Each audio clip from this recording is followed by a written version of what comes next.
The threatened urban woodlands of the Illawarra are home to many native species. Some you probably see or hear during the day, but there are many amazing creatures that only come out at night, and even then, you'd be hard-pressed to know they're there.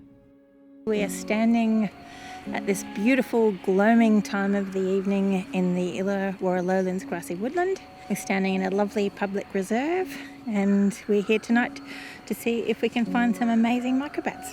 This reserve is an island. It's in fact one of the oldest islands of grassy woodlands, quite a large remnant itself as well. Hello, the robin's telling us it's bedtime.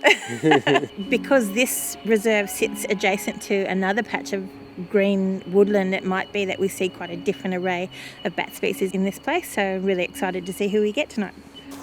One method for surveying microbats is to use a harp trap, which consists of several small fishing line type strings strung up in a way that looks like a harp. The microbats can't pick up the strings and will fly into them and fall safely into the bottom of the trap. The strings are assembled so they're loose enough that they won't harm the bats in any way. Once the traps are set up, all that's left to do is wait. And after a few hours, it's time for the first trap check.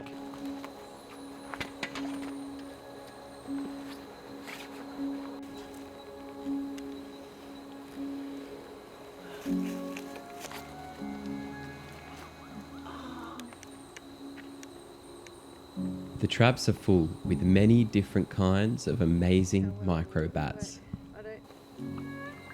The team then process the bats, which includes recording every bat's physical measurements and their weight, assessments of health and breeding condition, and on release, a recording of their call.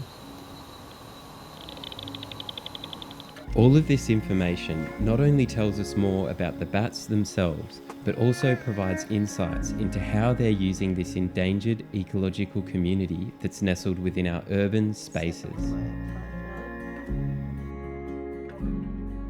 Some of the species caught in just one night of trapping include the Gould's and the lesser long-eared bat, the eastern broad-nosed bat, little and large forest bats, and the Gould's and chocolate wattled bat. But on this night, we caught something really special, a threatened species known as the large bent-winged bat, named after the way the tip of their wing folds back in on itself. The variety of bat life caught here in just one night really highlights the importance of our urban reserves as refuges for native species, including our most vulnerable. These remnants are incredibly important. They're one of the only places that many of these species have left to have a refuge in the day, so that's where they go to bed in the daytime. They're definitely a place where there's a whole heap of insects, and this variety of plant life that exists within the reserves offer really specific, sometimes insect prey for the bats that are important when they're breeding, when they're trying to travel and move through the landscape. These wild spaces offer opportunities for communication. It's not just dashing from one place to the other to go and get dinner, but here there's a bit of safety with all of the different arrays of complex vegetation that allow them to stop and actually do all of the social behaviours that are so important to keeping bats healthy.